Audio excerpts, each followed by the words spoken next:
Good morning, everyone, and welcome to our Price Formation Enhancements Technical Workshop. My name is Brenda Corona, representing the ISO Stakeholder Affairs at the California ISO. And today I will be helping facilitate this meeting, and I'm also here joined by James Berdash, Lead Policy Developer for the Policy Development at the ISO. Today we'll go ahead and review a few meeting reminders before we get started.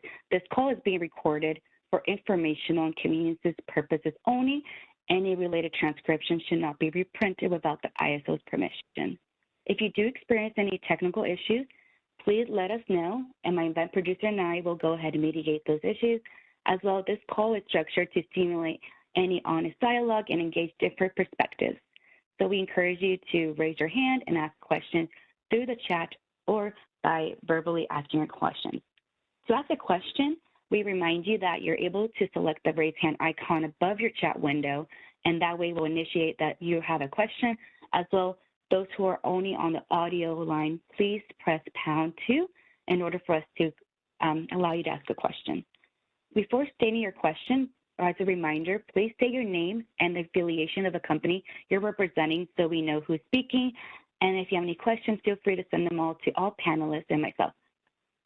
And now I'll go ahead and introduce James for today's discussion of price formation. All right, thank you, Brenda. So before we get started, I just want to describe a little bit about the objectives of the workshop and a little bit in terms of how I plan to facilitate this meeting. So we're calling this workshop a technical workshop, and I just want to describe sort of what we're intending by that. This workshop is intended to be collaborative. It's intended to initiate dialogue between stakeholders and the CAISO.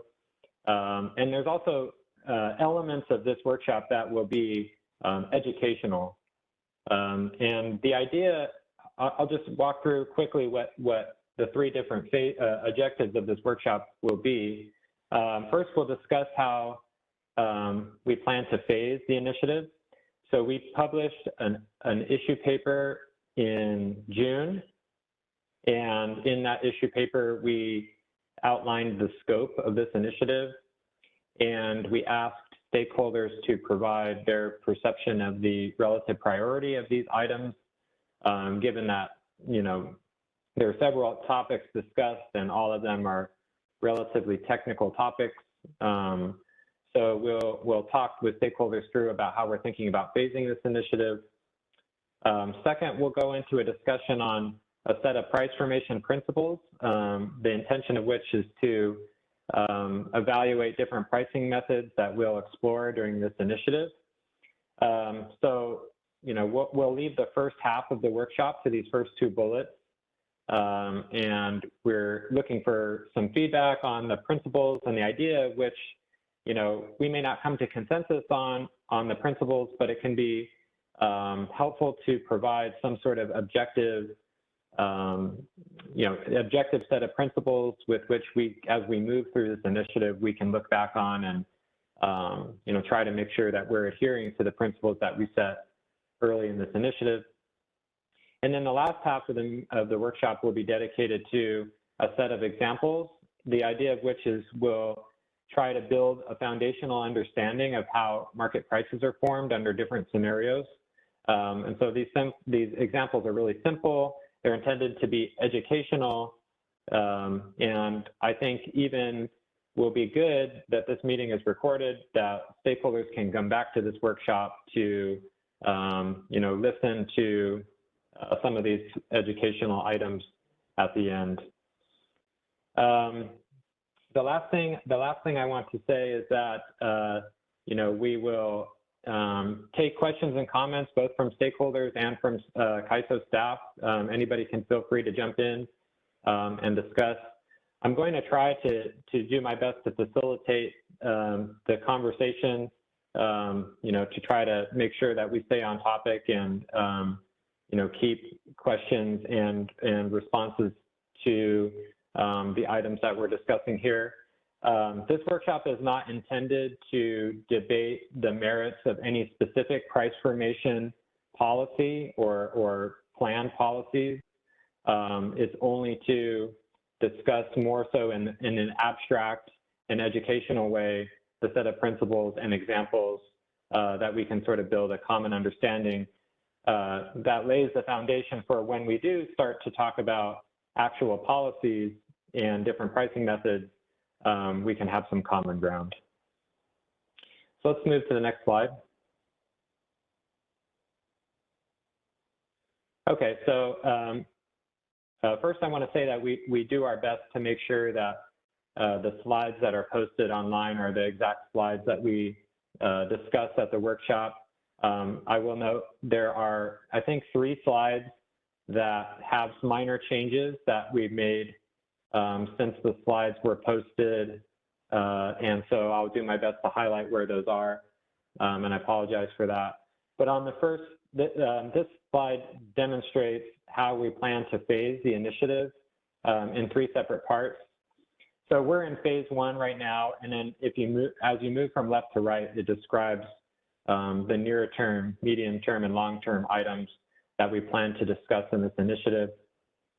For the first phase, we're planning a series of technical workshops, as I said, with the idea of trying to get people on some common ground before going into the actual policy.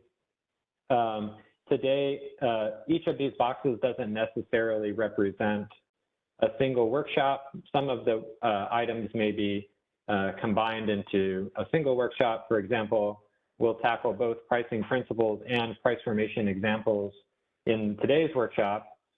And we'll discuss, we have a second workshop planned in early December, and we'll discuss at the end of today's material what will be in there. But most likely we'll be starting to talk about fast start pricing, talk about an initial framework for stakeholders to consider, as well as potentially, if we have time in that workshop, talk about some different evaluation metrics for fast start pricing. And then we're thinking about internally, we'd really like to try to do a technical workshop relating price formation in the September 2022 events. So we've teed up internally a couple of interesting observations and potential discussions about how prices perform during the September 2022 events.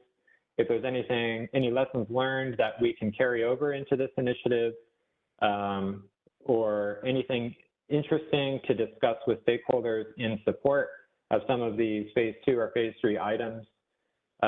So that's a pending workshop. It's not planned yet, but we're really hoping to, have enough interesting observations to merit bringing that to stakeholders and having that sort of workshop. And it may include looking into some data analysis in more granular ways than was presented in the September 2022 report, looking at more specific types of pricing during those times. So once we finish with the phase 1 items and have these technical workshops, we've built some sort of common understanding. We have the foundation of price formation, generally how it works. We'll move into phase 2, which is actual policy development. So the phase 2 items will consist of scarcity pricing, fast start pricing, and the market power mitigation grouping approach, all of which were discussed in the issue paper. We'll also be looking into policy around the extended FRP horizon. So I have this box labeled in gray to distinguish it from the other groups in the sense that it wasn't a topic that was discussed in the issue paper. It's a longstanding Department of Market Monitoring recommendation to have the CAISO look into either having a flexible ramping product that has a longer look ahead, or having a sort of a distinct uncertainty product in the stuck process that can commit units in stuck with the uncertainty that may materialize between the stuck time horizon and the actual operating time. So we'll be looking into those things in the phase 2 initiative. And of course, the plan is to have nodal FRP implemented in December. And so we will have the benefit of having a little bit of time to see how nodal FRP is working to evaluate those changes. And then phase 3 items would commence or begin after the phase 2 item policy is completed. We would start to work on issues around multi-interval optimization and bid cost recovery.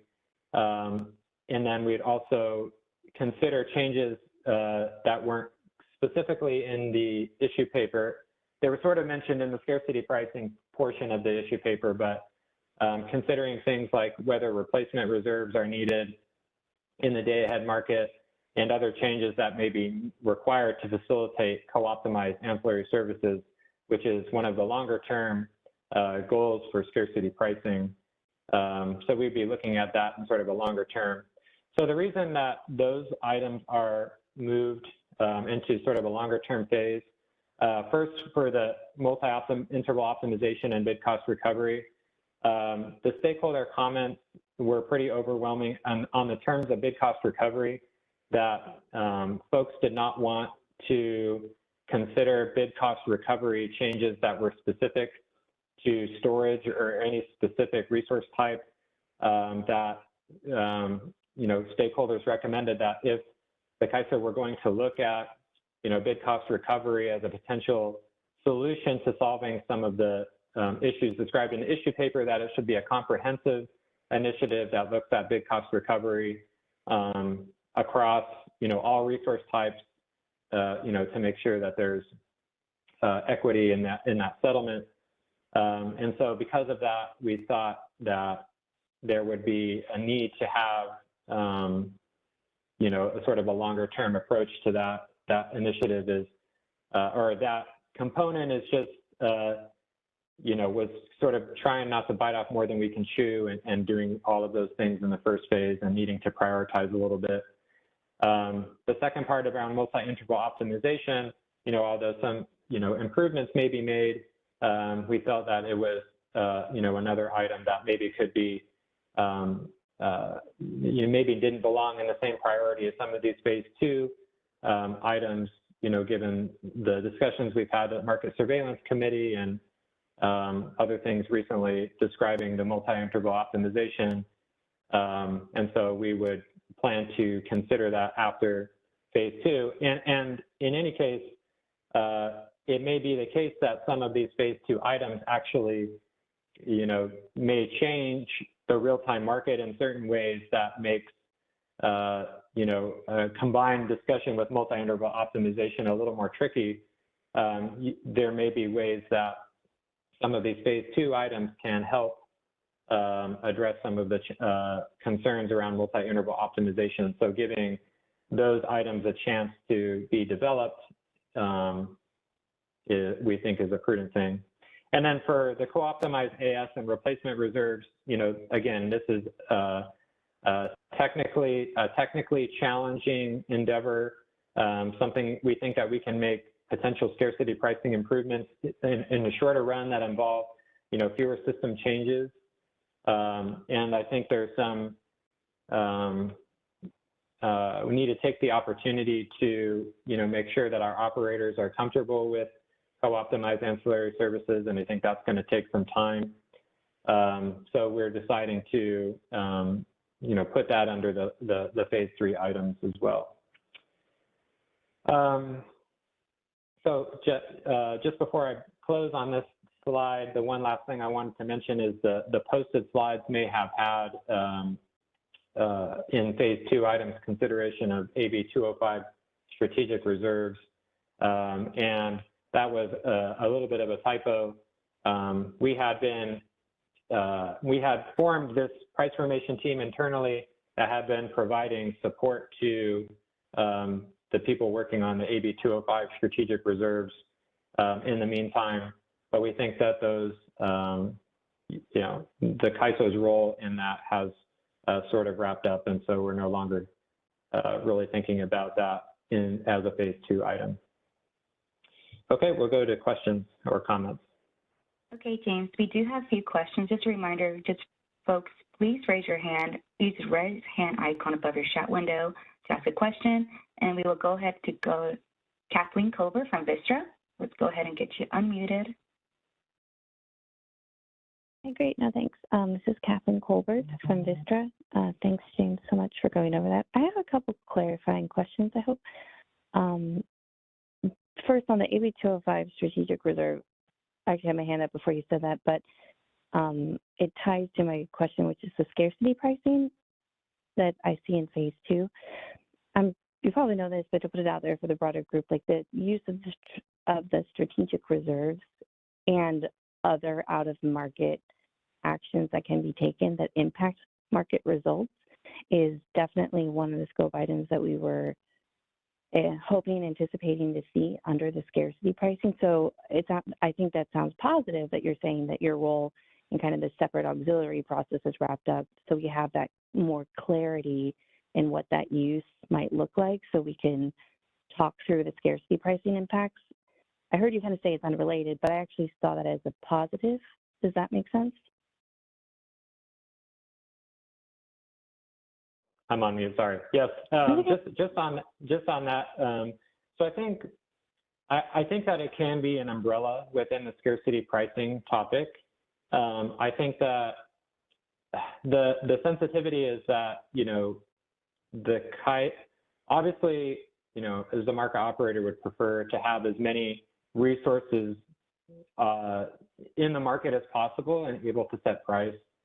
I don't know that we have a lot of control over how those strategic reserves are, how they're procured and what input we were asked to give. We did provide that, in the formation of contracts and things like that. And, especially around the OTC units and other things that are sort of how they participate in our market today. So the other thing I want to mention is that before I want to mention that in this price formation September 2022 events workshop, I think that will be an opportunity to see, based on the strategic reserves that were deployed in the September 2022 events, what sort of price formation impacts that may have had. And, that's kind of something, a subset of things we're looking for in that analysis potentially. Okay, that's helpful. Just a quick response to, I would encourage you not to prejudge a specific solution. So like you brought up the challenges that, some of these resources won't be in-market resources. Well, that is exactly why this is such an important scope item for us for the scarcity pricing, is that any type of program that is out of market can be called and it impacts prices. So a deeper, fuller conversation about how the market design could address that is something that we are really looking forward to. And I also want to let you know that these are not conversations we're having in this silo. So I am fairly familiar with those activities and concerns. And I think that there's a path forward. But what I'm trying to figure out from your phases is, I see, the fast start pricing, here, price formation examples. This implies to me that that's the scope item that you're thinking needs the most exploration and workshopping before getting to the phase 2, which kind of reads across as more of like a straw man that we're going to refine around the edges, as opposed to doing the hard work to figure out what a proposal might look like. And so can you clarify that for me? Is that what these phases are meaning? Yeah, it's a good observation and maybe unintended in the way that you're observing it. So we're not, the items that you see in the technical workshops don't necessarily reflect the priority of which the policy is taking. The technical workshops were brainstormed because, and you see, fast start pricing showing up a couple times in the technical workshops. We felt that was an area that we needed the most educational opportunity. for stakeholders, which is sort of how we're seeing the technical workshops. It's not to say that, we think that fast start pricing policy is any more important than any of the other ones in phase 2. It's just that we felt that, maybe it was an item stakeholders were less familiar with, and, we needed to build more of a foundation before actually thinking about the policy. But that being said, we have in this price formation at September 2022 events, pending workshop. I say pending because we're thinking about the types of analysis. We're very, very early in that process of thinking about that. I think actually would be more related to scarcity pricing and its performance, and maybe even would open up the door to consider, as we move into phase 2 and actual policy for scarcity pricing, open up the chance for stakeholders to say, well, I wonder how it would have worked if, we had this in the market or that in the market. And so I think we still get the opportunity to discuss scarcity pricing and some foundational aspects of that before we get into the actual policy. Super helpful. I just want to let you know that that is probably, at least as of right now, the highest priority scope item for us. And I do think that a lot of additional background information and education that we can do. So it'll be critical to have those technical workshops. We want to be able to share with you and have other stakeholders be able to share with you market designs from around, other markets, how things are done from administrative pricing that could be used, how shortage pricing occurs in a much more holistic way. Like one of the calls in the last workshop, James, was for a holistic review and discussion on this. And if you can achieve that in your price formation in September 22 workshop, great. But please know that you have resources to help with that content. Thanks. Yeah, thank you. Yeah. So yeah, that's something that we can consider. Of course, keeping in mind that, technical workshops take a lot of time and resources to plan, and we're going to want to move on some policy pretty quick. So we'll have to balance that. And, we had, a GDS Associates report and presentation in our last, in our really early process of this initiative that does a pretty good summary. So maybe we could have another, extend, another round of a stakeholder-led workshop on scarcity pricing where, GDS can maybe go into more detail, and then others who are interested in presenting, will have the opportunity to do so and sort of give everybody a good foundation there. Let's go to Perry.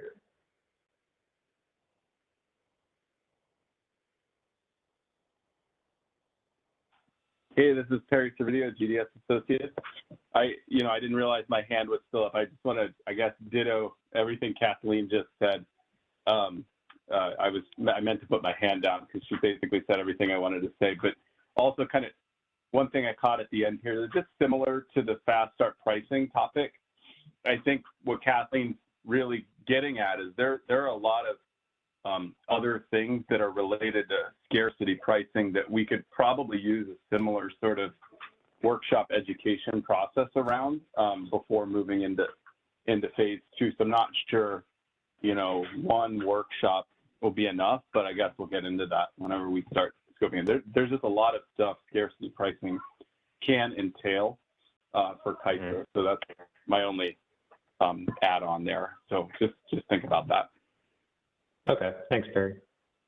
Thanks.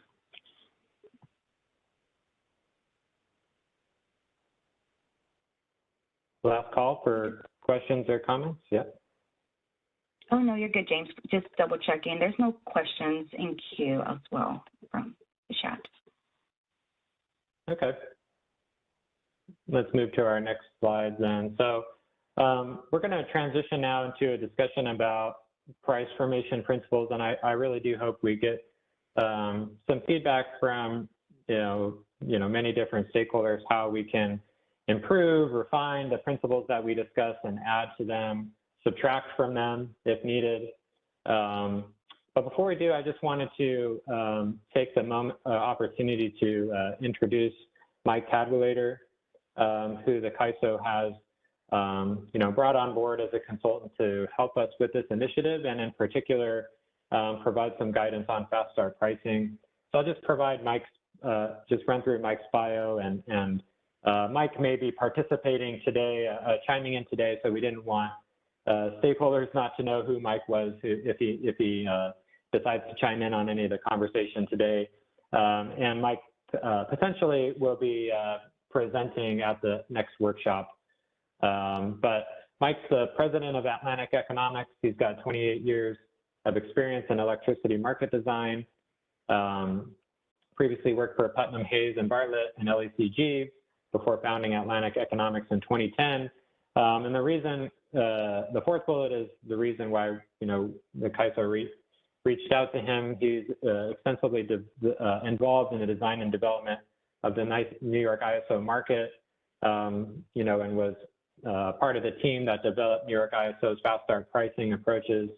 I think both before and after the FERC NOPR in 2016, New York ISO was already thinking about fast start pricing.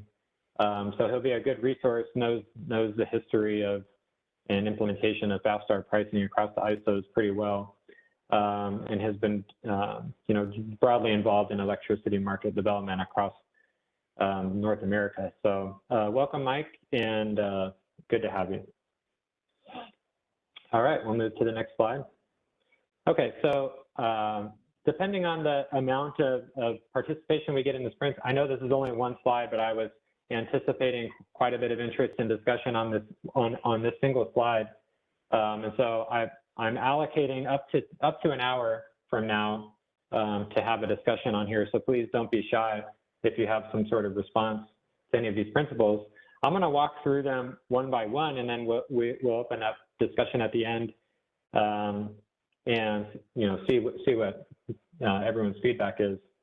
So the purpose of establishing these principles is, like I said, we want to, the best that we can, try to define an objective set of principles with which, as we're moving through this initiative, when we get into the policy, we have something to sort of look back on to say, are the things that we are considering reflecting the principles that we established in the beginning of the initiative. So this is our first attempt at establishing these principles, and of course, stakeholder feedback will help mold these. So the first principle that we describe here is prices should reflect the marginal cost of meeting demand in a way that minimizes production costs or maximizes market surplus. So what we're thinking on this particular principle is that electricity markets run either a market surplus maximizing optimization, or a production cost minimizing optimization, depending on what type of market you're in. And the results of that sort of optimal dispatch, the prices that are calculated as a result of that optimal market dispatch, are the prices that are set during the market, in the market. And so important to have prices that reflect, shadow costs involved in the actual optimization problem that the market is solving. Second, the market clearing process should incentivize bidding that reflects actual costs. So this is a little less about the market itself and the market process itself, but more about, it's irrelevant whether or not a market minimizes production costs or maximizes market surplus if the bids that are provided don't actually mean anything, don't reflect a resource's actual cost. And the auction style mechanism that our market has, in which resources are bidding and competing to provide power, tends to push prices down to marginal costs if the market is competitive enough and there are enough participants. Also that we're going to talk a little bit later in the slides about the idea of uniform pricing, where you have a single market price that's set at any given time and place, instead of doing, for example, like a pay-as-bid scheme that pays different prices to different resources depending on their bids. You have a single uniform price for all resources. And we'll talk a little bit later in the examples about how that helps or incentivizes resources to bid their costs, because the way that they can maximize their profit is to bid, as low as possible without bidding lower than their actual cost of providing the service. So there are several different ways the market can incentivize bidding reflecting actual costs.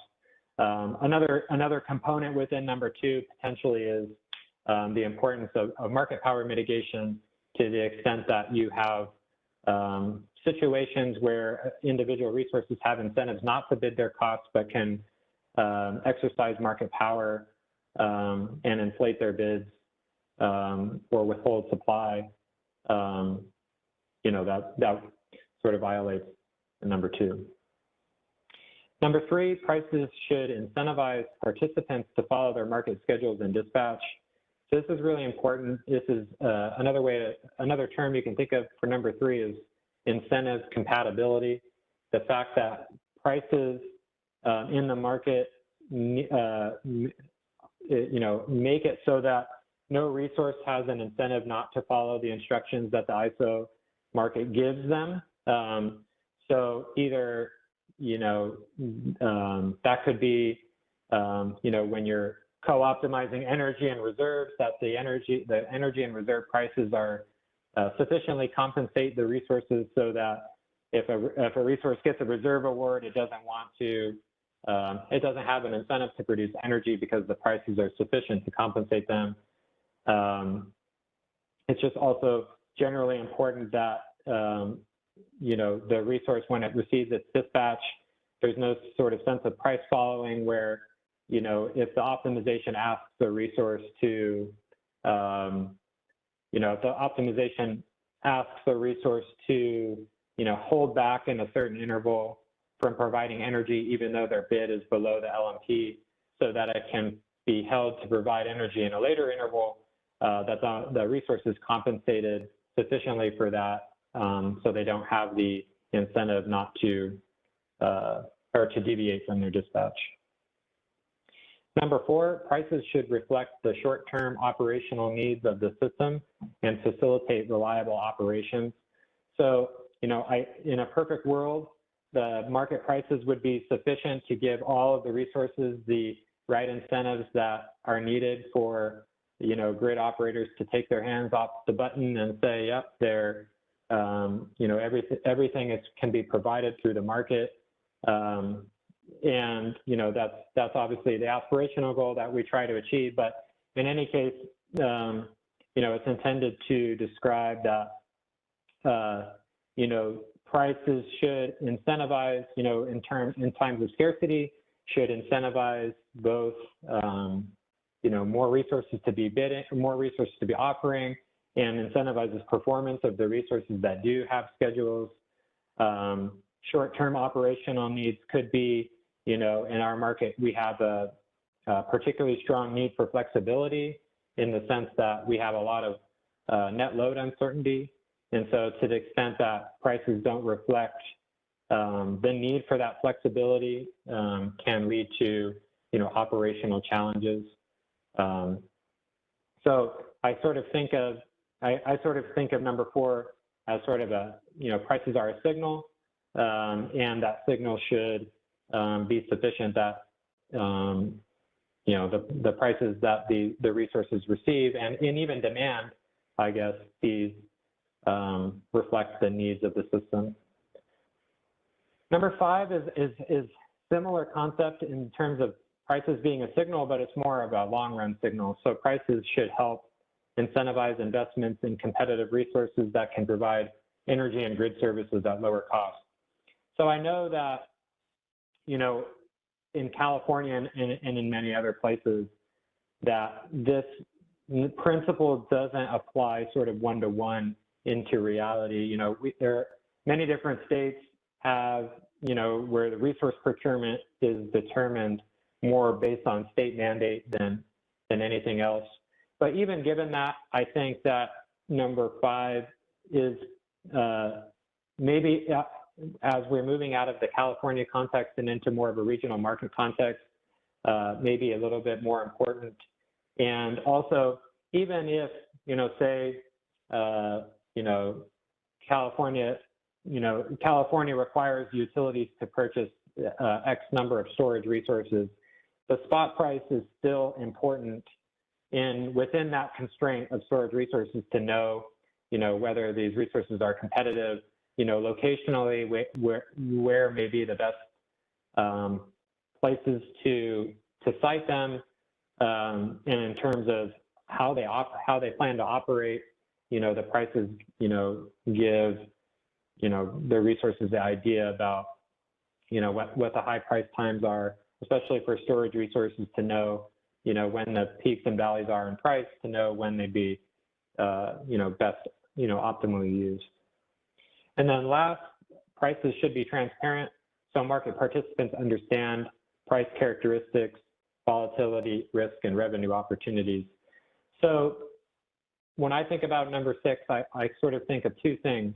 One is that spot market prices peg long-term forward contracting, and that's incredibly important to mitigate risk for all participants to have, you know, hedging opportunities in long-term forward contracting, and to the extent that spot prices should facilitate the accurate forward contracting and hedging opportunities.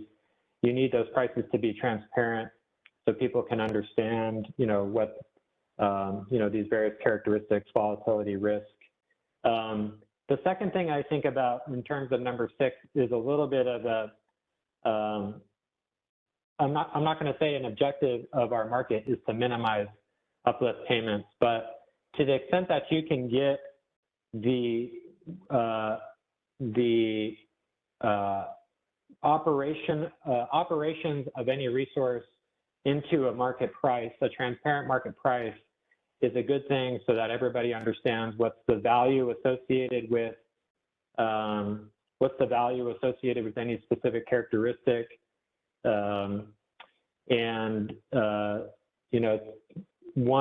You know, it may not be a goal to minimize uplift necessarily, but to the extent that you can get prices represented through, you know, in a transparent manner where everybody knows the price that's paid at individual locations, you know, it's desirable to have that transparency to the extent possible. Okay, so that's a lot, and I'll let Kathleen take us away with the first comment.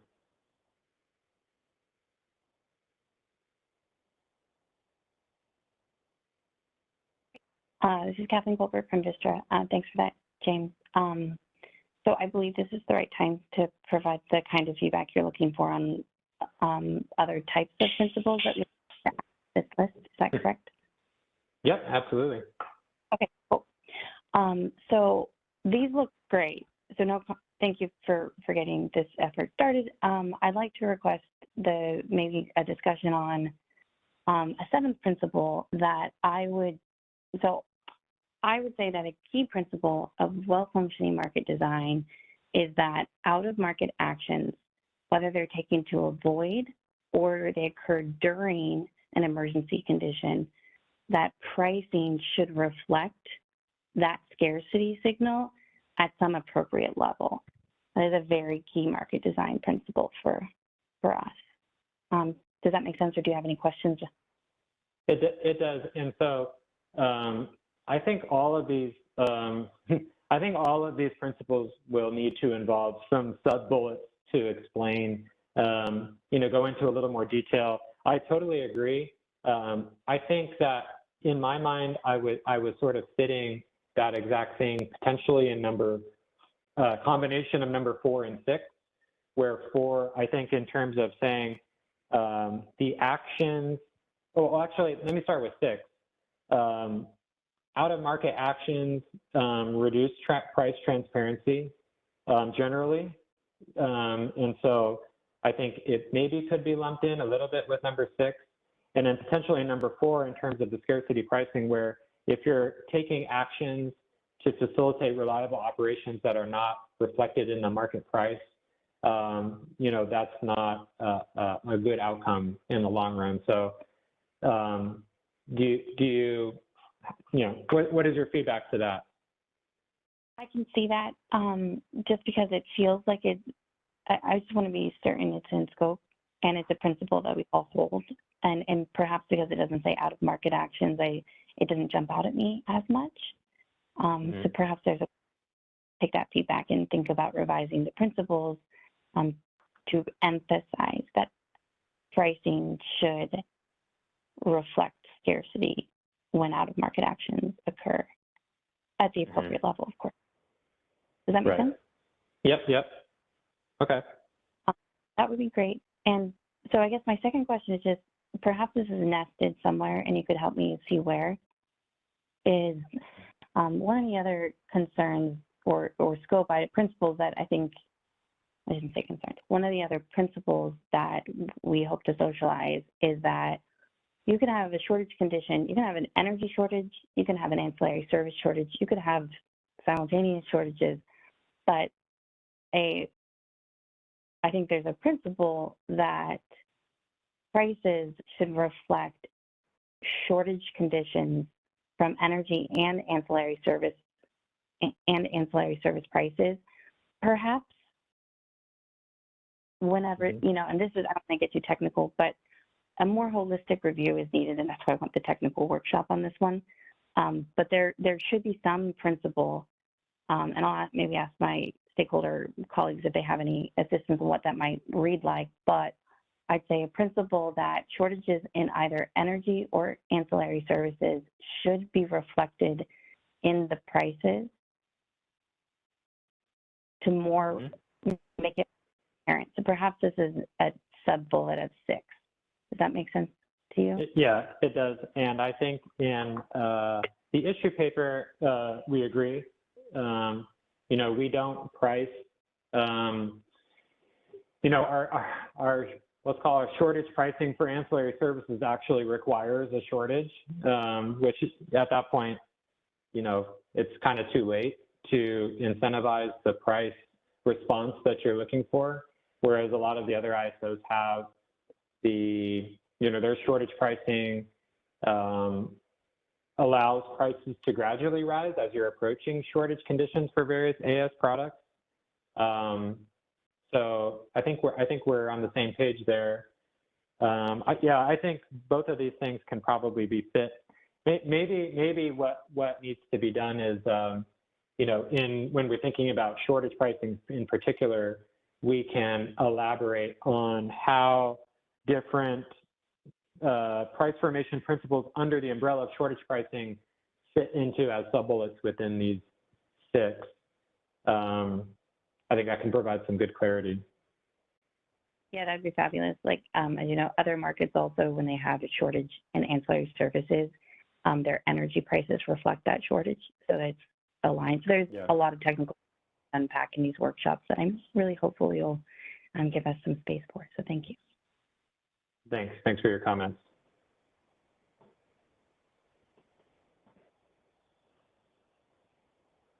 Next, we have Perry. So let's go ahead and unmute Perry's line from GDS Associates.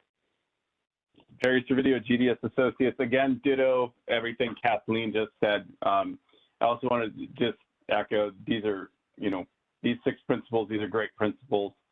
I think they largely align with how price formation issues have been framed, you know, kind of through the history of developing this stuff in organized markets. I was just hanging on kind of your last point about uplift, because, you know, it's not, you're saying it's not necessarily in the principle. There was a point in time in the past where the industry was focused on minimizing, you know, quote unquote, minimizing uplift.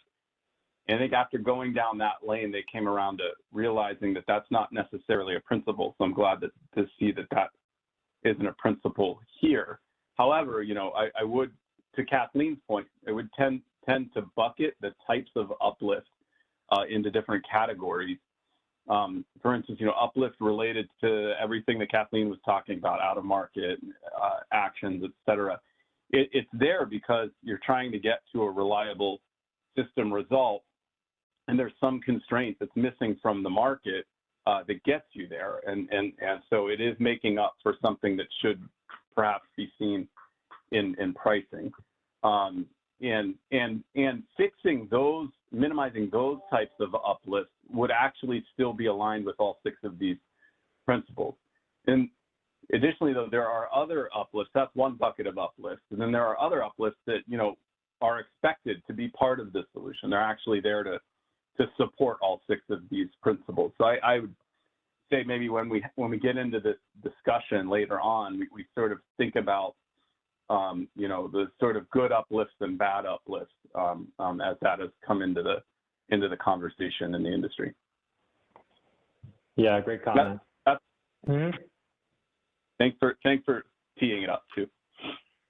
Yep, and I just want to reiterate again that I agree that the goal of number 6 is not as black and white as the objective is to minimize uplift in sort of a you know, I'm not going to try to call out any specific pricing method here, but that's not the intention in our minds for number 6. But it's just to the extent possible, if resources are being compensated in certain ways that are not reflected in market prices, we should try to, you know, to the extent, I kind of like your good versus bad uplift analogy. You know, we should try to find these bad uplifts and bring them into a transparent market price. So thanks, Perry. Great. Next, we have Todd Ryan for PG&E. Go ahead, Todd. Your line's unmuted.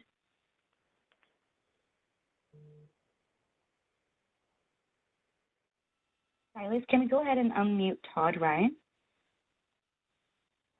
Good morning, Todd Ryan with Pacific Gas and Electric. I guess I'm curious about where within these principles there might be room for something along the lines of pricing should result in meaningful changes in market behavior, as in allocating resources, increase in supply, decrease in demand.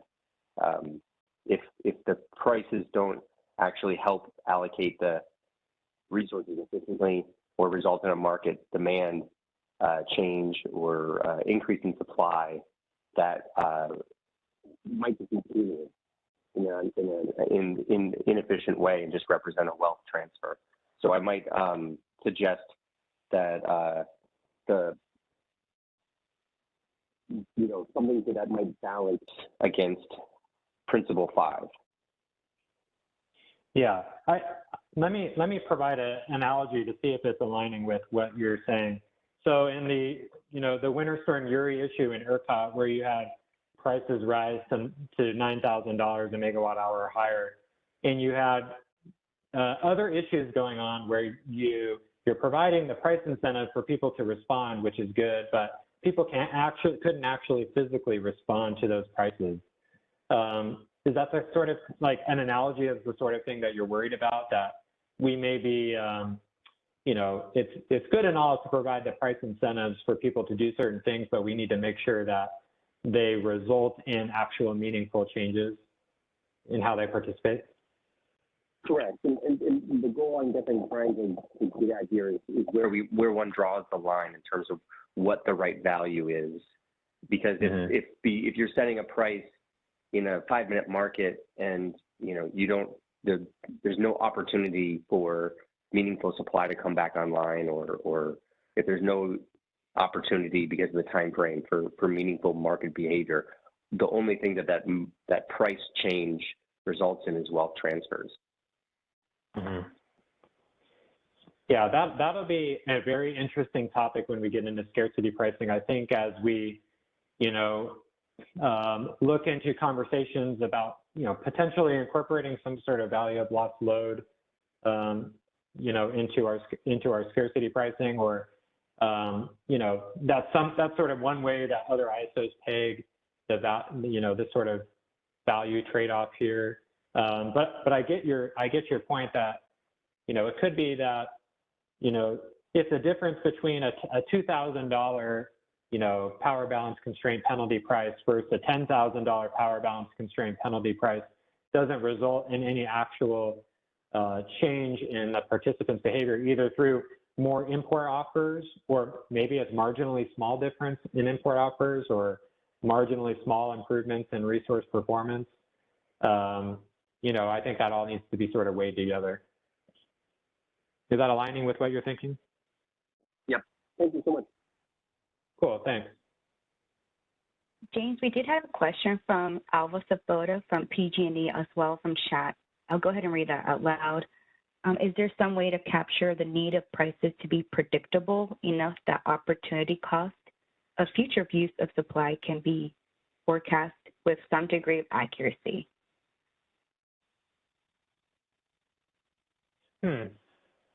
That's an interesting thought that I don't know that I don't know how I would put it in these buckets.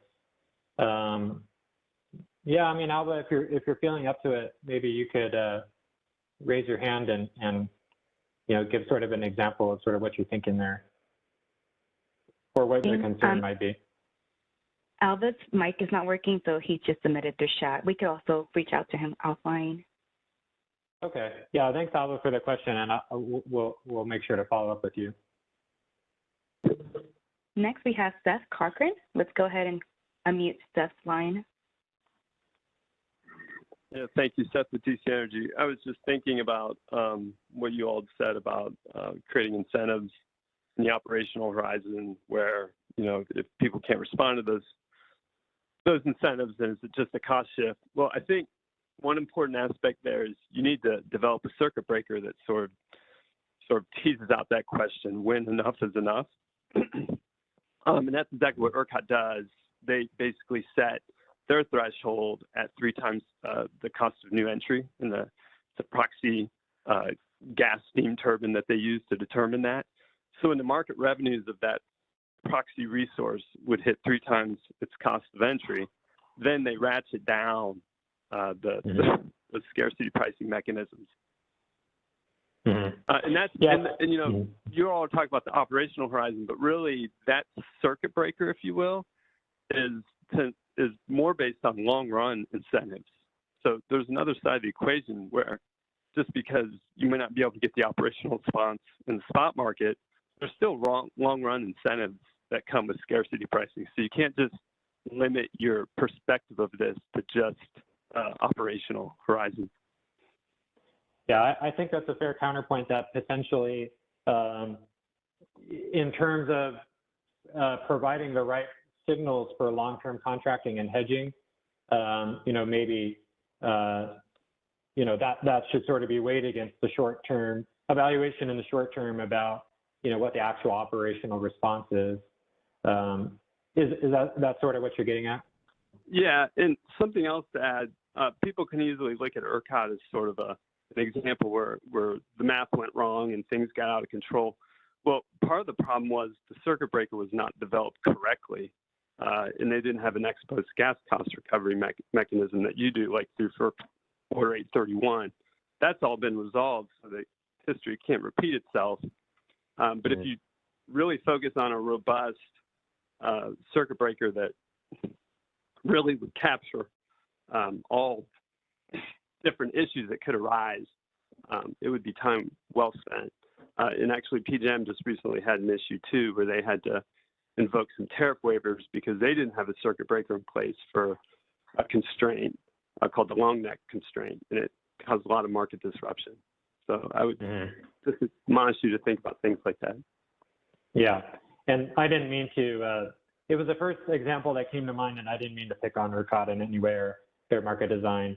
And on the circuit breaker discussion, it's actually something that a lot of the ISOs are talking about right now. And so it's it may be within the umbrella of things that we consider in the scarcity pricing topic, because it's being talked about and it's relevant to ISOs across North America. So it's better than tariff waivers. I think that's my point. Yeah. Mm-hmm. Thanks, Seth. We do have Todd also like to respond to a different question. Let's go ahead and mute Todd Ryan from PG&E. Yep.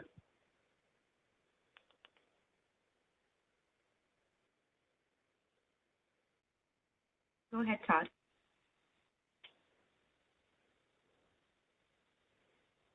Pardon me. Todd Ryan, PG&E. Thank you. I agree that kind of a circuit breaker is kind of the idea I was going for, though I don't know that I would agree that we should be modeling it off of ERCOT, given that our markets are structurally very different. Thank you. Yeah, I take the point, and of course, just a general idea, a circuit breaker mechanism, and I don't think, I know there was a survey that went around of some ISO colleagues, and I don't think any, I should double check before I speak about that, but I know that some of the other ISOs are thinking about circuit breaker mechanism, and of course we would have to design it in a way that fits into our market structure. So if that's something that we wanted to pursue, of course. Yeah, and I take the point about long-term incentives, but again, our market broadly has other mechanisms to incent long-term investment that are outside of the short-term market. Yeah. Awesome, great. Next we have Kathleen Covert. Let's go ahead and unmute Kathleen's line. Thank you. Great, thank you. This is Kathleen Colbert from Vistra. I want to very emphatically support Seth Cochran's statements and his idea that we should be talking about it. It's just for a little extra context. Vistra is the largest competitive power provider and competitive retail provider in the country. Huge presence in Texas, so we have the ERCOT experience, but also PJM. We have that experience in New York, New England, MISO, and here. So we have been talking a lot about scarcity pricing in a very holistic way. And a part of those conversations has, I'm bringing up the scarcity topics, but at some point it's essential that we start talking about those stop loss mechanisms. And what I think Seth is bringing up is some really hard-learned lessons that were taken away. And the reason I give the context that we're an integrated model is that, and this is to add for Todd, I agree with Todd too, we need to have these technical workshops where we can get into these conversations, we can look at the data, which is why we're asking for them, and connect the dots here. Why it matters so much is that scarcity is a well-designed and well-functioning market. Scarcity is infrequent, and it's meant to be infrequent, but it's meant to really illustrate and make transparent the need at that time in operations. But if scarcity occurs for an extended period of time, the market is no longer functioning. So the stop losses are there to protect the other side, to protect against really a very adverse harm on load. So as an integrated model, we have a very balanced perspective, and we do think that they are inextricably interlinked. But until we have scarcity pricing that's at the levels that necessitates it, CAISO's market, you don't really have that. You don't have scarcity levels at that level. So we start talking about changes to scarcity pricing to actually reflect it, then maybe stop losses are needed. But that's what the technical workshops will be for. But I just want to support both and add the extra context for why these are so interlinked and what it's meant to mitigate. Thank you. Yep, good context.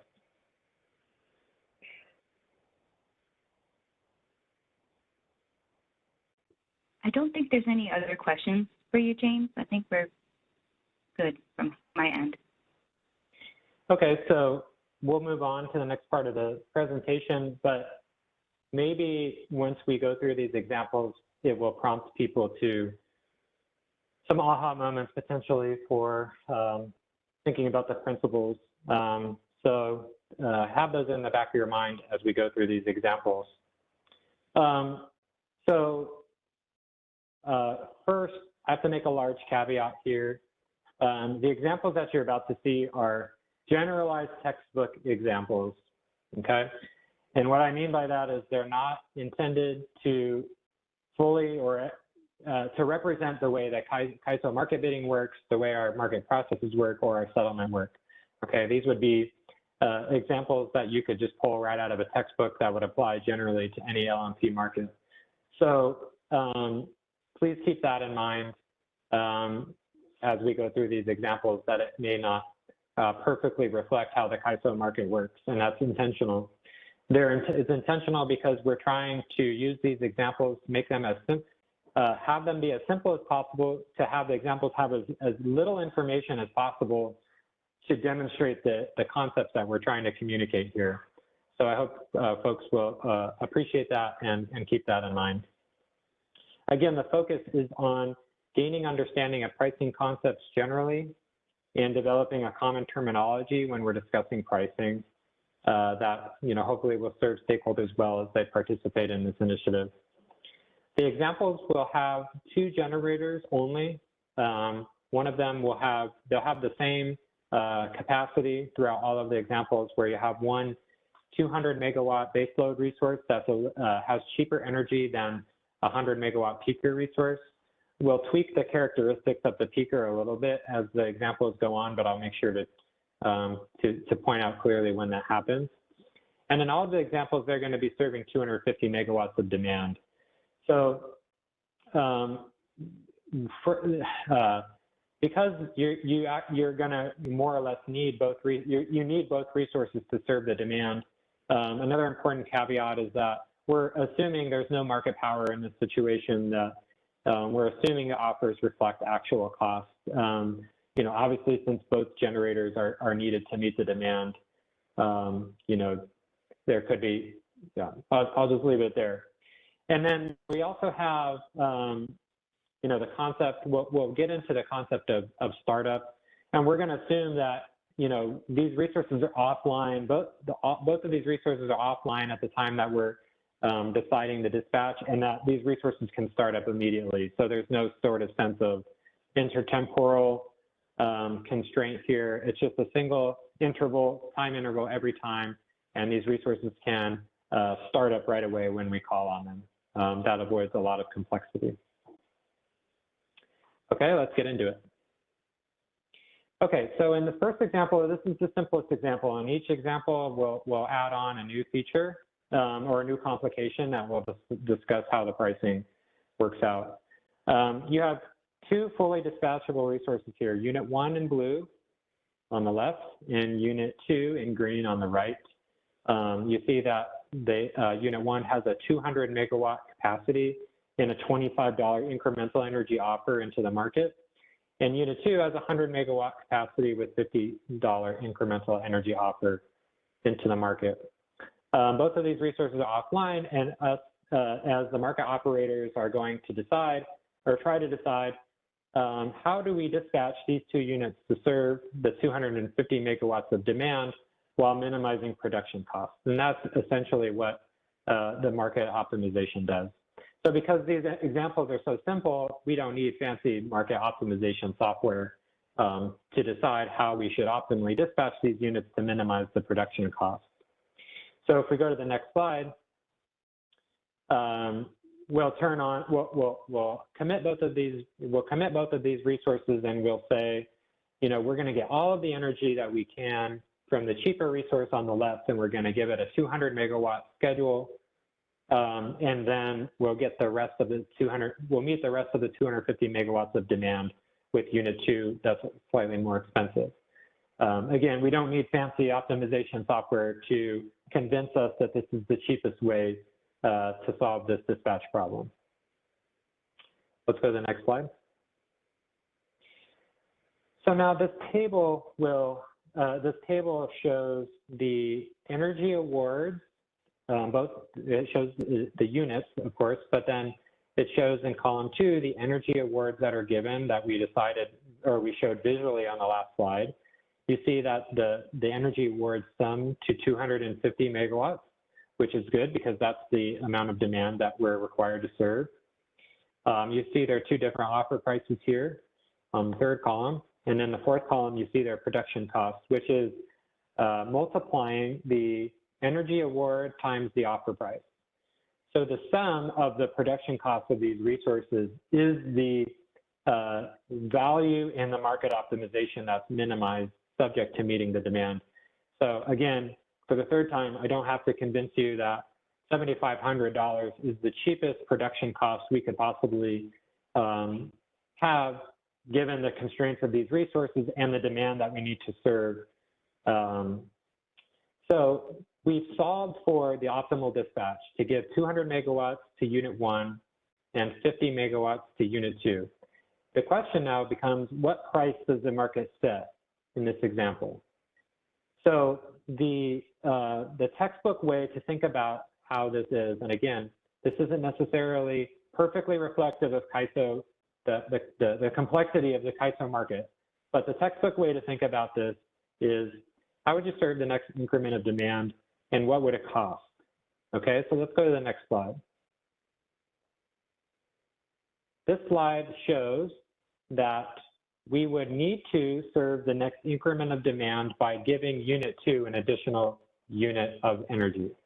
The reason why we have to give unit 2 an additional unit is because unit 1, although it's the cheaper resource, is already fully scheduled for energy. So unit 2 is the only resource left to provide energy. So you can see the red numbers in here reflect the change in the numbers from the previous slide. So in order to get this additional unit of energy from unit 2, it costs $50. That's the offer price of unit 2. So that means it adds $50 to the production cost of our solution. And so the next increment of demand would be served by unit 2 at an offer price of $50. Therefore, the market price is set at $50. And this represents, broadly speaking, this represents marginal cost pricing. And you could go through this thought exercise to solve or to determine what the market price would be in this interval given these resources. So that's sort of a, we've got words, we've got tables, we've got thought experiments to help you figure out what the price is. Let's go to the next slide where we'll give some sort of visual. So for visual learners, this can be broken into a very simple supply and demand diagram here, where we have the supply offers for the 2 units illustrated in blue. You can see that unit 1 has 200 megawatts of supply offered at $25, and unit 2 has 100 megawatts of supply offered at $50. And then you have this vertical demand curve, which represents the quantity of demand that we are trying to clear. And where the red and the blue lines intersect, those are the equilibrium points for this solution. So if you track that intersection horizontally to the left, you will see, or it will intersect the curve at $50. So it's another way of sort of visualizing how to determine what the market price would be. Now, of course, this is an extremely simple example, and we'll see later in the slides that as we add more complications, this simple supply and demand diagram gets a little less simple. But hopefully that provides you visual learners a different way to think about how the market price would be set. Let's go to the next slide. So now this slide shows the settlement, or I'll say the textbook settlement of these resources. Again, this is a textbook example and not intended to be perfectly representative of the CAISO specific settlement. It's a textbook settlement. So what you have are these, what we've added to this row, or this table, is column E, which is the market price that we determined from the last couple of slides. Column F is the revenue that each of these units would earn, and the revenue is calculated by multiplying the energy award in column B with the market price in column E. And then in column G, you have the profit, which is a comparison of the revenue earned in column F minus the production cost calculated in column D. And you can see that unit 1, being the inframarginal resource, earns a profit of $5,000 in this interval. So inframarginal resource is a term that, an important term to understand. Inframarginal describes a resource that has a bid price less than the LMP, and therefore, because of the uniform price settlement, where we pay all of the resources the same market price, unit 1 is earning a profit in this case. Now, unit 2 does not earn a profit in this case. It has a profit of 0, as you can see in column G, because it's the marginal resource. So that's another important term to write down. The marginal resource is the actual resource with which you would get an incremental unit of whatever, in this case, energy, but whatever service that you're buying. And because it's the marginal resource, its market price and its offer price in this example are exactly the same. And so the revenues exactly equal its cost, and it earns no profit. So hopefully that helps define, if we talk about the terms inframarginal resource or marginal resource, what that means. Now let's go to the next slide. So here's another way to think about, to visualize the costs and revenues and profits of each of these units in this example. So we'll go back into our simple supply and demand diagram from the earlier slides, and we're just going to add a couple of boxes here. So you can see in the light blue box that's labeled Unit 1 revenue is describing visually the amount of revenue that Unit 1 earns in this market interval. And it's earning up to the red line, which is the price. And it's earning that price for all 200 megawatts that it offers. And then Unit 2, which is the darker blue box, is earning the same price, $50, times the $50 award that it has. So notice that its revenue doesn't go past that red line because we don't need any more demand than 250 megawatts. So that puts a bound on the revenue that Unit 2 earns. Then if we go to the next slide, we'll compare that to the cost and we'll show a profit. So cost of these resources demonstrated visually here with this curve is the area underneath the blue line, which is the offered line, which represents the resource actual offered cost. So you can see that for Unit 1, because its costs are represented visually with the area under the blue line, but its revenues were represented visually by the area under the red line, that the difference between those two represents this unit's profit, which if you found the area of these rectangles, you would find that it has the same value as the ones in the table from earlier slides. Same thing for Unit 2, its cost is the area underneath its offer cost curve, the blue line, for the quantity of the award that it gets. So you can see in the slightly darker green, that represents Unit 2 cost.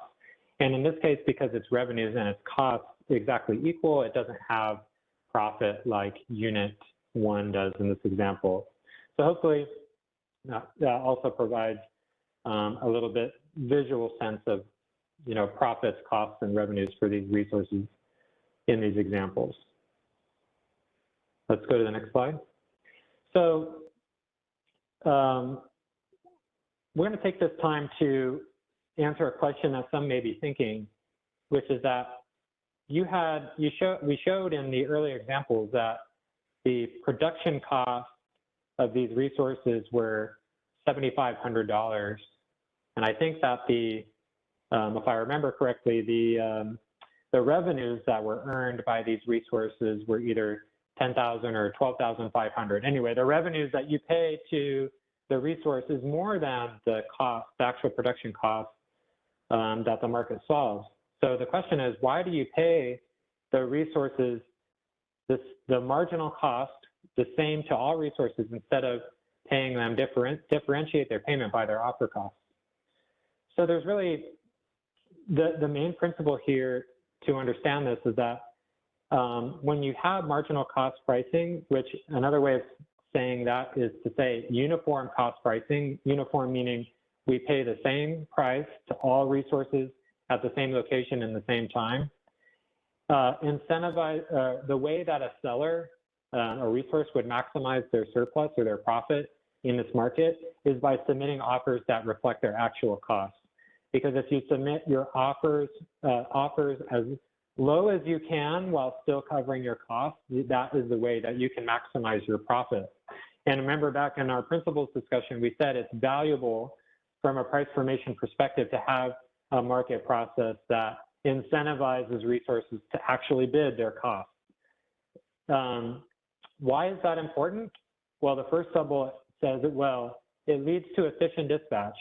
The bids are the way that the market operator knows which resources are the cheapest resources to dispatch to meet the demand. If you have mechanisms where resources are not incentivized to bid their costs, you don't actually know whether the resources that you're awarding are the most efficient in terms of dispatch.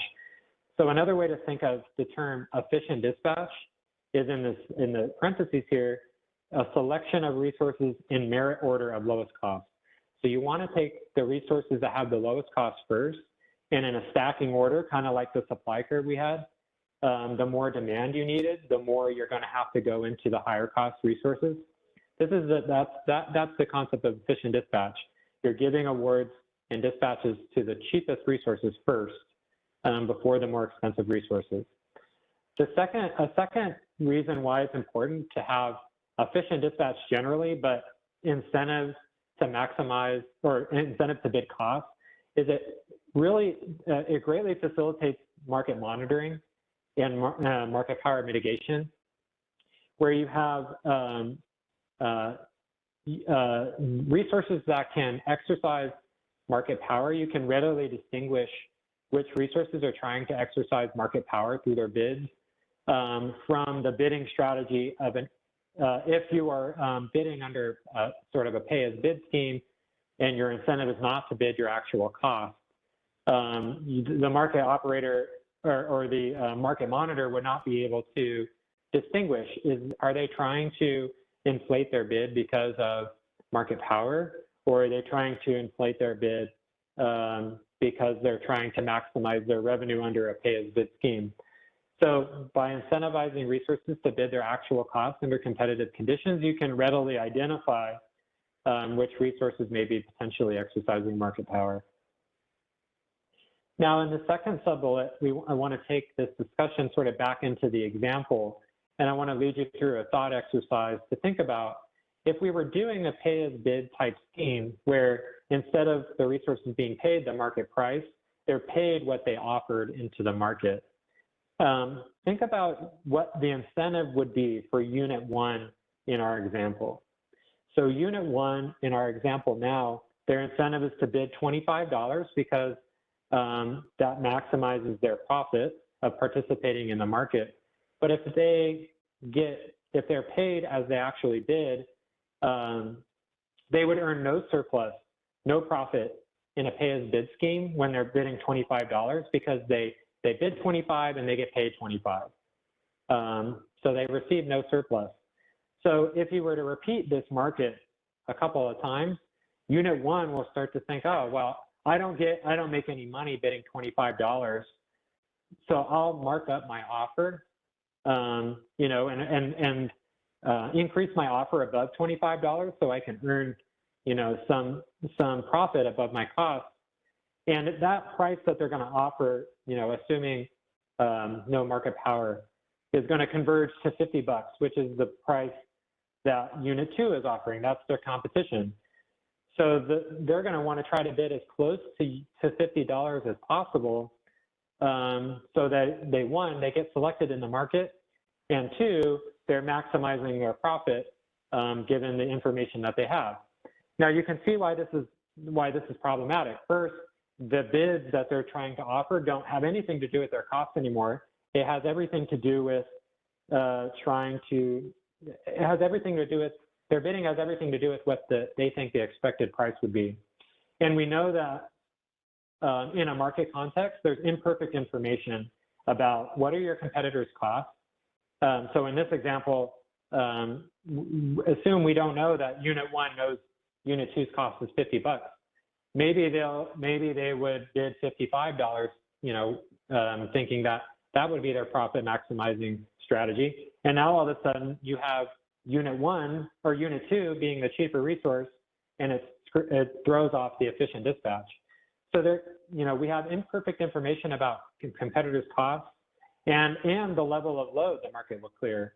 So the profit maximizing strategy can result in small errors given this imperfect information, and it distorts the merit order and results in inefficient dispatch by doing this. So I hope that makes a little bit of sense, and if I can answer any clarifying questions on this, I will. Let me see if I have another slide for example 1. No, okay, so let's go back to slide 17 and see if there are any questions or comments. Even comments are fine if anybody wants to provide some perspectives on this slide or the examples. Feel free to chime in.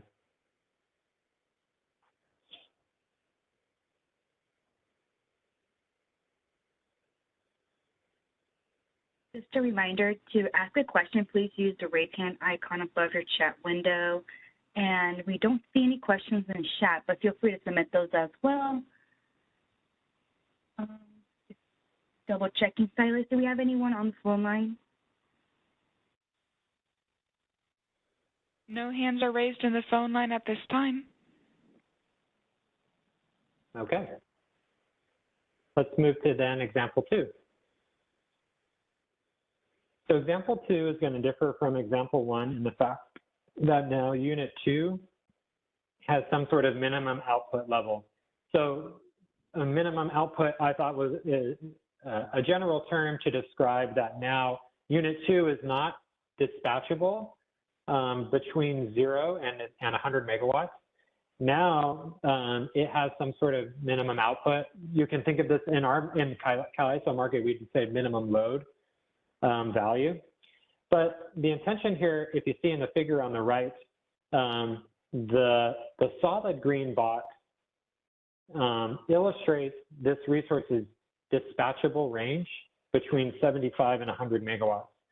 So if the market can award this resource incrementally or decrementally in between 75 and 100 megawatts, but then the dashed lines below it represent that anything below 75 megawatts, the resource cannot be dispatched to. So when the market is committing this resource to come online, the minimum that this resource can be producing is 75 megawatts. It can't produce in a dispatchable way anything below 75. Okay? So now with this change to our situation here, how should we dispatch these units? Where the market operator, we're going to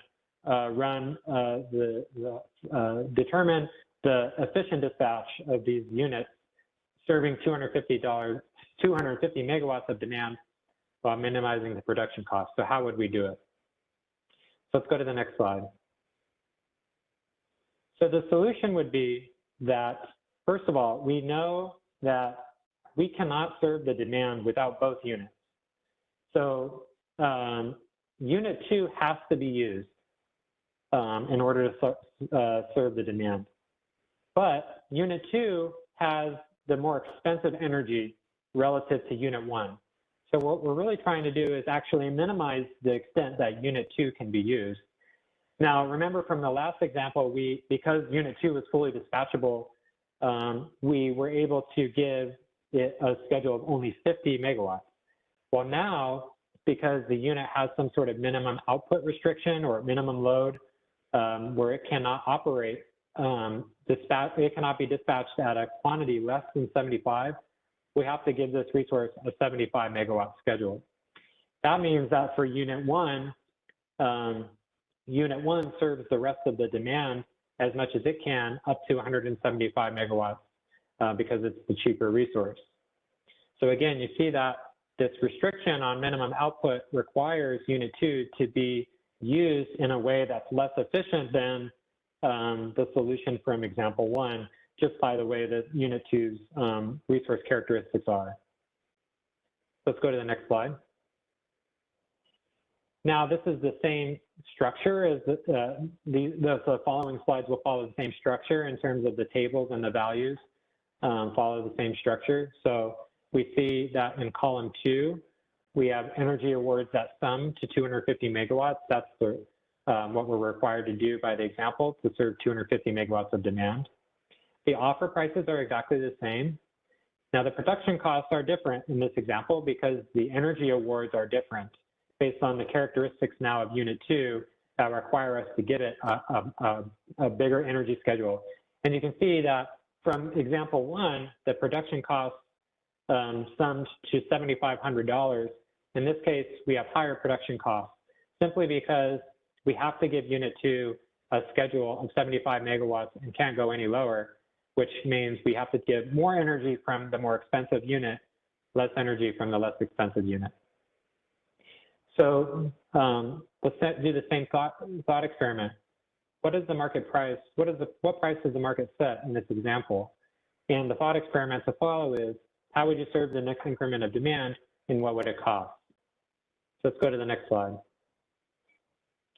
So you can see in red in the table, these are the incremental changes that we've made to our thought experiment, where if we all of a sudden now want 251 megawatts of demand, we have to get that as incremental energy from unit 1 and give it a 176 megawatt schedule. So we can get the energy from unit 1 or from unit 2. Both of them have capacity available to be used as energy. The reason why we get it from unit 1 is because it's the cheaper resource. It's $25 relative to $50. So you can see that changes the production cost of unit 1 and also changes the production cost of our overall solution and increases that production cost by $25. So the next increment of demand would be served by unit 1 at an offer price of $25. So now a different resource is actually setting the price than in example 1 because both resources have upward headroom. We're able to get the incremental unit of energy from the cheaper resource. The market price would be set to $25. So just before we move on to showing the graphics and the settlement, let's walk through a quick thought experiment. When we talk about price, one of our, I think it was pricing principle number 3, where we say prices should incentivize resources to follow their dispatch. So let's think about this. If the market price were to be calculated at $50, would unit 1 have the incentive to follow its dispatch? And the answer would be no. Unit 1 would have the incentive to chase that $50 price and produce more energy than it's scheduled to do. By having the price set at $25, there's no incentive for unit 1 to deliver more energy than the market operator tells it to do. So this is the important concept in price formation, that we want to have prices that incentivize resources to follow the schedules that the market operator gives them. Next slide, please. So we have taken our supply and demand curve and made it into a Frankenstein. So I acknowledge there's probably several different ways to visualize this example on a graph, and I'm part-time market designer, part-time graphic designer. So I apologize that this is not the way everybody would visualize what the supply and demand graph might look like.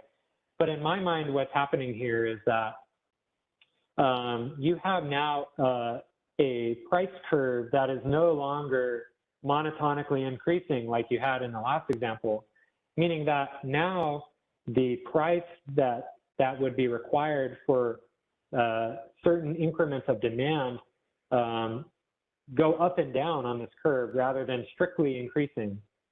Because unit 2, essentially you can think about unit 2's minimum generation of 75 megawatts as more or less a self-schedule. So you could, maybe I could have made that section of the curve dotted, you know, because it's not really part of the actual price. But you can see here that because we have to satisfy the minimum output constraint of unit 2, that it pushes, you know, it pushes the supply curve towards unit 1 setting the marginal price. And unit 2's dispatchable range here between 275 and 300 megawatts doesn't get used because there's plenty of supply on unit 1. So there's these big question marks like what happened to our beautiful supply curve? And now you've got supply curves that, you know, they're decreasing in some areas, they're increasing in other areas. So what's going on here? Let's go to the next slide. I wanted this slide I actually added that's not in the slides that are posted online. So after this meeting, we'll make sure that the slides that I'm showing here are posted. This is the only extra slide that I added. But I thought it would be important to demonstrate following this supply and demand graph to show what's happening, that the output of unit 2 between 0 megawatts and 75 megawatts, which is its non-dispatchable range, cannot set the price in this example because it's discrete. You know, prices are you know, from a calculus perspective, are a derivative, and so there's no because the output here, the output curve of this resource is discontinuous between 0 and 75. The resource can't set the price between you know, in that area. Now, if the demand were to intersect in unit 2's, you know, output range, but in the solid green area, you know, where it is dispatchable, unit 2 could set the price. So can we go back to the last slide? If this red dot red line were to intersect the blue curve in the range where it says unit 2 dispatchable, it would set the price at $50, but it cannot set the price. This unit cannot set the price in any portion of its range that's not dispatchable because the output of that resource is not continuous. So let's move up 2 slides. So now here's the settlement, or the textbook settlement of this example. We've added from the previous slide, we've added column E, which is the market price, determined to be $25 in this example. The market revenue, which is the multiplication of the energy award in column B times the market price in column E. And then the profit in column G represents the difference between the revenue and the cost, column F minus column D. You can see that for unit 1 in the previous example, it was inframarginal and earning a profit. Now it's the resource that's marginal. It's setting the price. And so the market price that it gets paid is exactly the same as its offer, and it doesn't earn a profit in this example. Now unit 2 actually earns a negative profit in this example and is going to require an uplift payment to make it whole to its offer cost. If this were the only interval, of course, in our market, uplift is netted over across a 24-hour period. But to simplify things, if this were the only interval being solved, this resource would require an uplift payment. And the reason why it requires an uplift payment is because it's getting, you know, it's getting a 75 megawatt instruction to provide energy, but the market price in column E is not sufficient to cover the offer price of unit 2. Therefore, any of the difference that it's not recovering through the market price has to be paid to this resource through an uplift. So let's think about costs and revenues similar to the previous example. The revenues of these resources are represented by their output quantity, is the horizontal, you know, area of this, or horizontal value of this rectangle, these rectangles, and then it's getting paid underneath the red curve, or the red line, which is the price. So unit 2's revenue actually is 75 megawatts of quantity times 25 unit or $25 price. That's the rectangle in dark blue in the lower left. And then the lighter blue rectangle represents units 1 revenue, which is the area under the red curve, which is sort of hidden behind the blue supply curve. So anyway, let's go to the next slide and we'll look at the cost. So you can see what's really relevant here is unit 2. Unit 2 has costs in this example that exceed its revenues. Visually, you can see that the rectangle has grown because the costs are represented by the area under the offer curve. So if we go to the next slide, we show that the portion of the cost curve for unit 2 that is not compensated through the market has to be paid in this interval as an uplift. So you can see visually the area or the quantity that would be paid as uplift under this example in this slide. So let's see if this is the last slide in example 2, and then I'll pause. Yep, so let's hold it at page 27. I know there's a question in the chat, but let's see if there's any questions or comments from folks or observations. You know, it's an open discussion. If you have observations about these examples, feel free to share.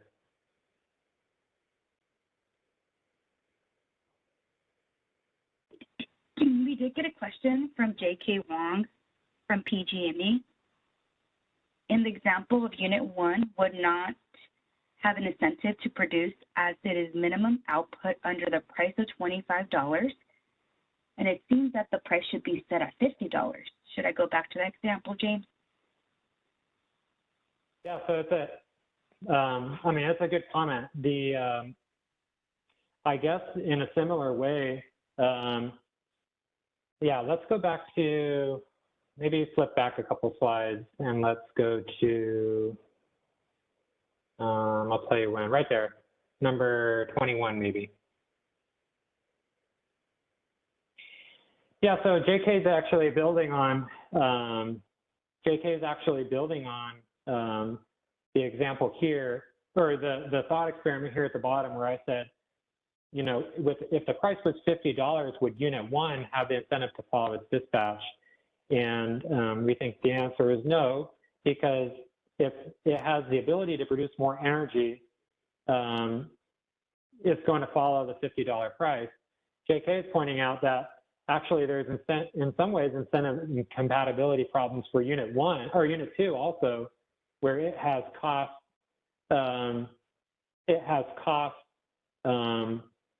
you know, less than the market price. Maybe it would have an incentive to not operate at all, just ignore the unit commitment instruction and say, oh, I'm not going to turn on my resource if you're not going to pay me 25 or at least my cost. And that's sort of why the uplift is important, because ultimately, when you consider the combination of the market price plus the uplift that the resource would be entitled to, unit 2 would not be worse off by following these instructions, which is why, I think this may be, when we talked earlier about good uplift and bad uplift, maybe this is an example where uplift is important because it gives unit 2 the incentive to follow its dispatch. Even though the market's paying them less than its cost, it knows that it would receive, it would be made whole by the market operator, under this case through an uplift payment. James, we do have J.K. Wong, so let's go ahead and mute him just for a follow-up question he had. Sure, yeah. Hey, James, first of all, thank you so much for making those examples. These are very helpful and illustrating examples. And I was trying to figure out the purpose of the examples here. Are we trying to say when the uplift is necessary? Or in the other words, are we trying to say there is an alternative way of dispatching those units or changing the price formation so that we don't have to pay the uplifts while the units can still follow the price signal and to dispatch to their level of optimal? I'm asking that because it's sort of related to CAISO's effort of fast start pricing, and in which case it could be modeled in a way that you can treat the block units or the units of the minimum output as having more flexible schedule and dispatch them in to get their schedule that is feasible, but still get the prices set at a level can incentivize their outputs. Um, so yeah, in less words, I'm trying to figure out what's the purpose of the example here. Thank you. It's an incredibly important question, and I realized that I forgot to make an important disclaimer. I did give a disclaimer that the process and the bidding and the settlement is not going to be fully reflective of CAISO's actual processes. These are textbook examples, but I forgot to give a second disclaimer that these examples are not intended to support or not support any specific pricing method. They're only to illustrate concepts, and I'm not making, these examples aren't intended to make judgments necessarily. I know maybe I shouldn't have said good uplift, bad uplift in the last example. They're not intended to make judgments about whether or not the results of this pricing is just and reasonable. It's only to demonstrate the concepts of how the prices are set under various conditions. So I hope that's helpful. I'm not trying to make any foreshadowing into whether or not these examples demonstrate fast start pricing is necessary. It's just, although you're right to say that these concepts, when we do talk about fast start pricing, will come into play. And I want stakeholders, I think the purpose is so stakeholders are aware of, when we talk about fast start pricing, we don't have to, people understand, well, why can't units that aren't fully dispatchable set the price? Like, this is what the example helps demonstrate, so that when we talk about the actual pricing policy, we have the fundamental understanding of the concept. I hope that helps. Yeah, it is extremely helpful. And I just want to point out that the reason we have these results is only because we have unit commitment followed by economic dispatch. And in an economic dispatch, which results in the final LMP, is a result that does not consider the unit commitment cost.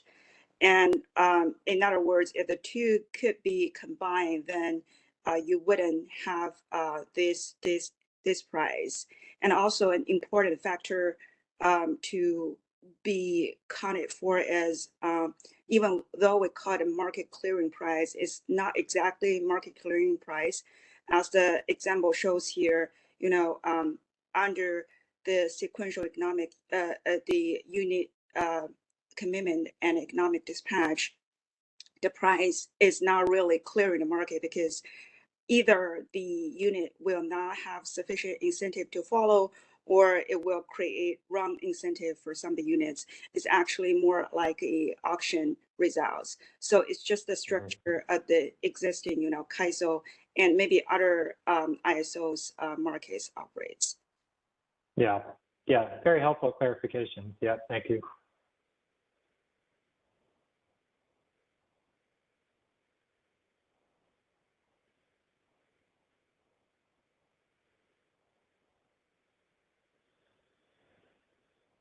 We go to Seth. There you go. Thank you, Seth with TC Energy. So this problem of non-convexities in the aggregate cost curve also reminds me of not just fast start pricing, but also extended LMP. Just with that issue alone, not think about the commitment cost issue. Is that on the table as well? A MISO convex Hall pricing or extended LMP? I don't want to say anything is off the table. I think I can just leave it there. I think in the issue paper, we sort of left it at discussion of, the two traditional elements of fast start pricing being relaxation of the minimum output and the pricing the pricing run, and then incorporation of commitment costs into the LMP as the two features that we were, at least initially considering as part of the policy that we would think about. Hope that helps a little. Okay, yeah, it does, and that's fine. It's more of a question. I think it's just probably useful to highlight that these issues that you're laying out here would still persist even with fast start pricing in certain situations. These aren't just unique to fast starts, but I understand that that's probably what you're trying to capture. Thank you. Yeah.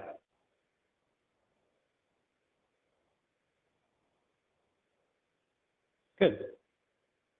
All right. I don't think we have any other questions, so we can go ahead. Oops. Okay, no, we're good. No more questions. Let's go back to slide 24. I think that was 24. Nope, further down. Oh, yeah. Okay. Is that one okay? Yep, 24? I think it's the next slide. Starts example 3. Nope, maybe 2 more. Whenever you see example, there you go. All right, this one, 28. Okay, slide 28. Okay, so now we're going to get into a third example. We're going to build an additional complexity in here. In terms of the resource characteristics, we're actually going to return Unit 2 to being a fully dispatchable resource like it was in Unit 1. All we're going to add in this example is this concept of fixed cost. So fixed cost, again, is a textbook term. I'm trying to be as vague as possible.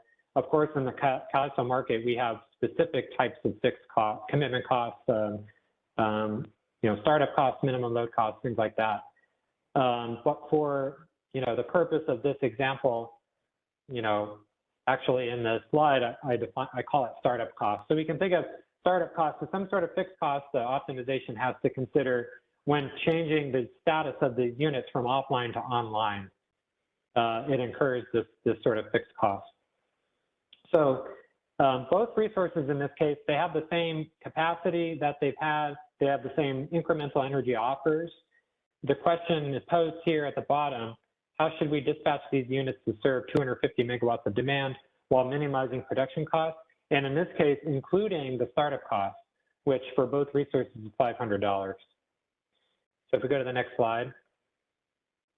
Because we need both of these resources online, we are going to incur the startup costs for both of these resources, $500 for each, okay? And it doesn't actually change the efficient or the optimal dispatch. It's the same dispatch as was determined in Unit 1 or Example 1, where we're giving Unit 1 a 200 megawatt schedule and Unit 2 a 50 megawatt schedule. So we'll go to the next slide.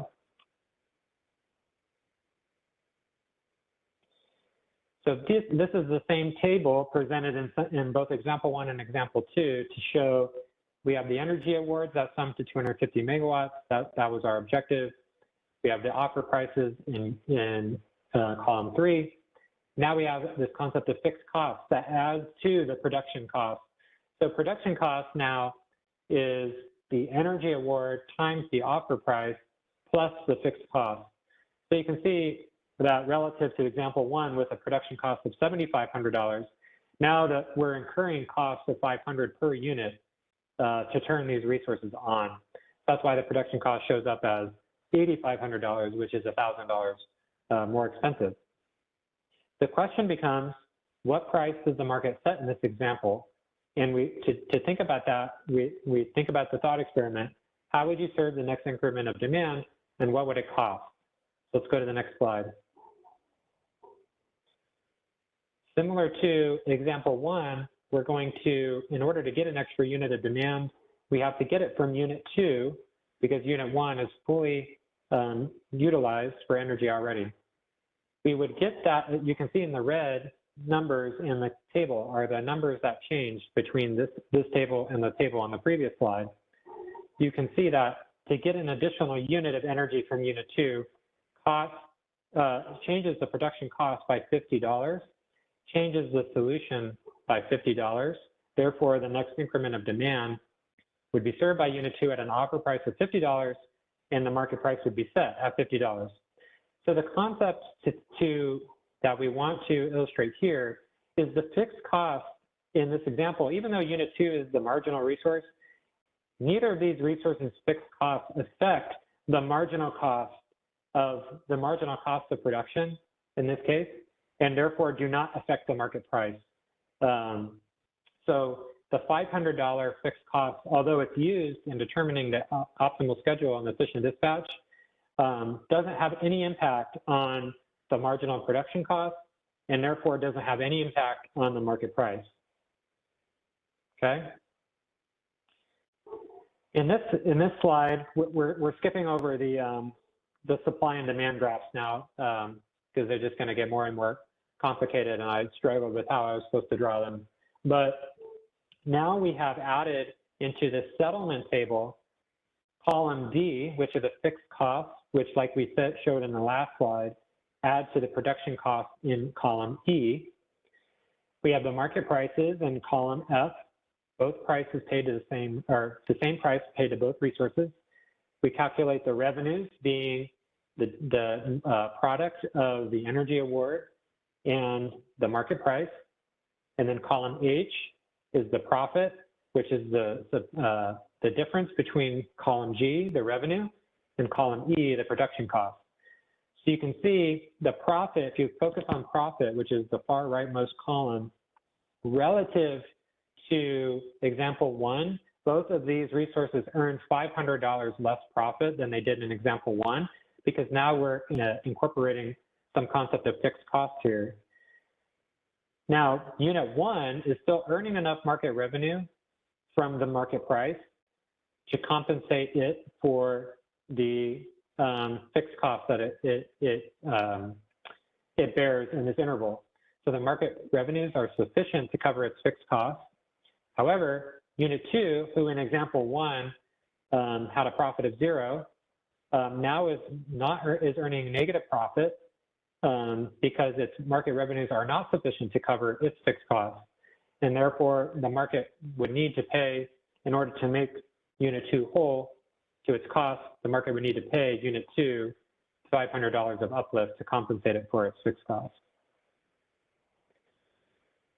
Let's see if this is the last slide. Yep. So the two concepts that we're trying to illustrate in this example, one is that fixed costs, the way that, in the textbook LMP sense, fixed costs do not impact the market price because it doesn't impact the marginal cost of production that we walk through. So therefore, it's not picked up in the market price. Because of that, there can be instances where in a single interval, the market price is not sufficient for a resource to cover its costs when you consider both its offer price for energy and its fixed cost of starting up. Now, again, in our market, bid cost recovery is netted out over a 24-hour period. It could be the case that in future intervals, unit 2 earns some sort of profit that washes away this $500 loss in this interval. But if we were to think about this only as a single interval example, the market would, or unit 2 would require a $500 uplift payment. Okay, I'll pause there to see if there's any questions about the example, comments about what the example, or comments or feedback about what the example is trying to demonstrate in terms of fixed costs, how it affects price, or how it doesn't affect price. A reminder for those on the phone, please use the raise hand icon above the chat window to ask a question, and also feel free to submit it through chat. If you don't have any questions, we will go ahead and move on to the next slide, but I don't see any on our chat questions. Silas, can you confirm any audio questions? No questions on the phone only line at this time.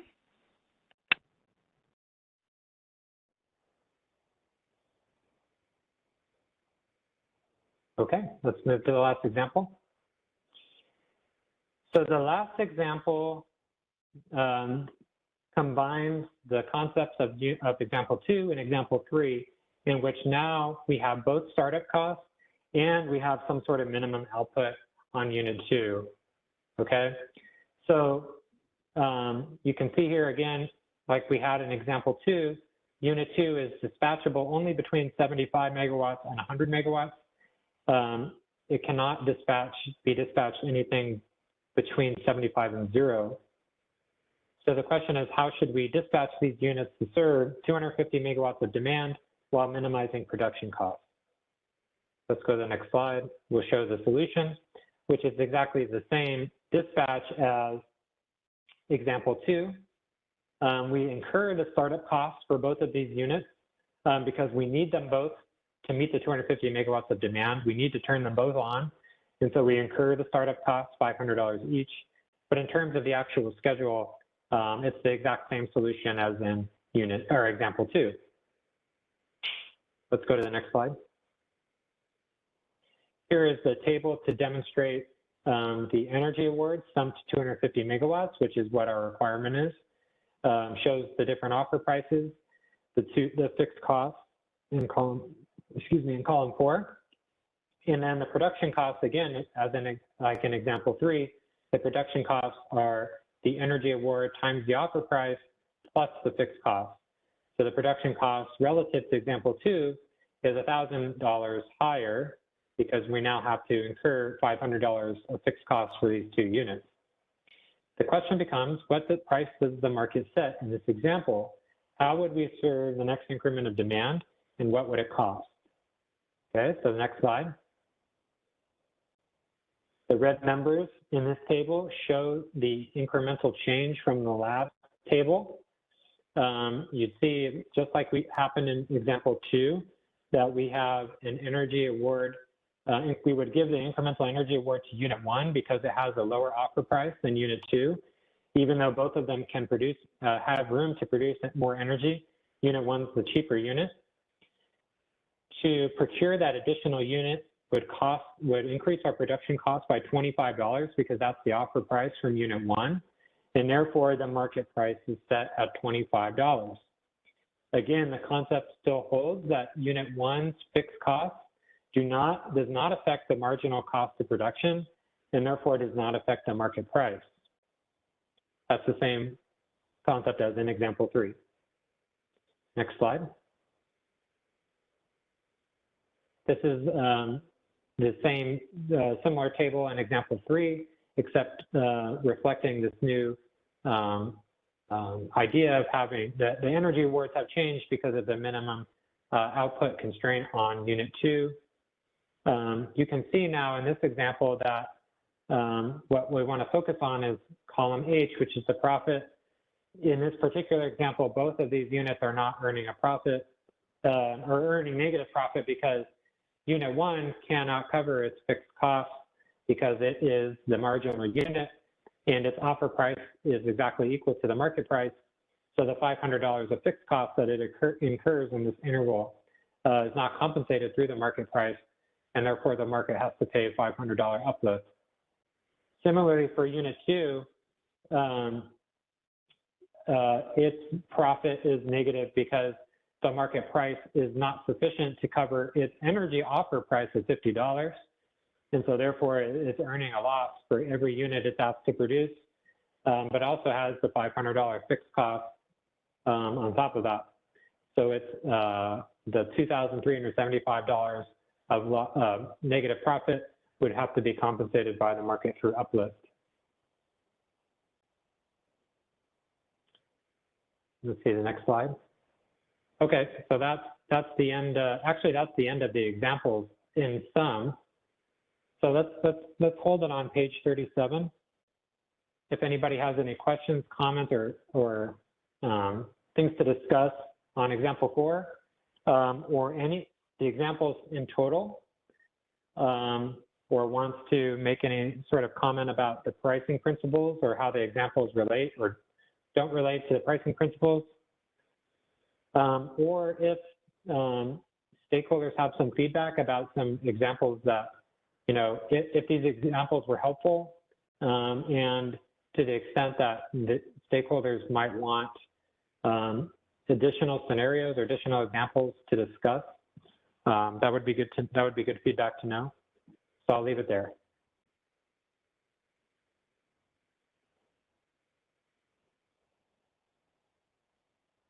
I don't see any questions in queue, but also just a reminder, the slides are updated to the current slide deck that we're showing here today. So those slides are up to date. And I sent that link over through chat. And just confirming with my event producer, Silas, do you see any callers in queue? There are currently no hands raised in our verbal queue. Great, awesome. One last chance for those who are on the phone line. There's one. Perry, go ahead. Hey, Perry Servideo, GDS. I just wanted to reflect on the previous comment about the price. If you could back up to the diagram that you have here, and this is why this is, it's the diagram with the bars on it.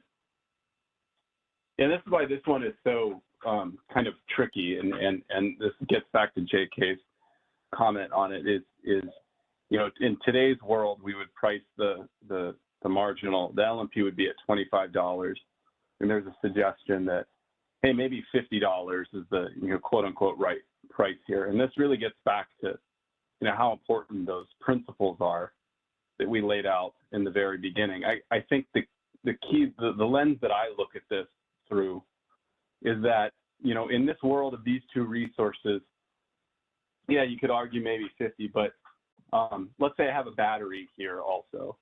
And, California's got a lot of batteries, and they're going to have a lot more in the future. They're very fast and flexible. And let's say that, that battery has a throughput cost of, say, $35. If I'm receiving this dispatch, what's going to happen is I'm not going to get a dispatch. And today that's fine because the price is $25. I'm not going to be compensated.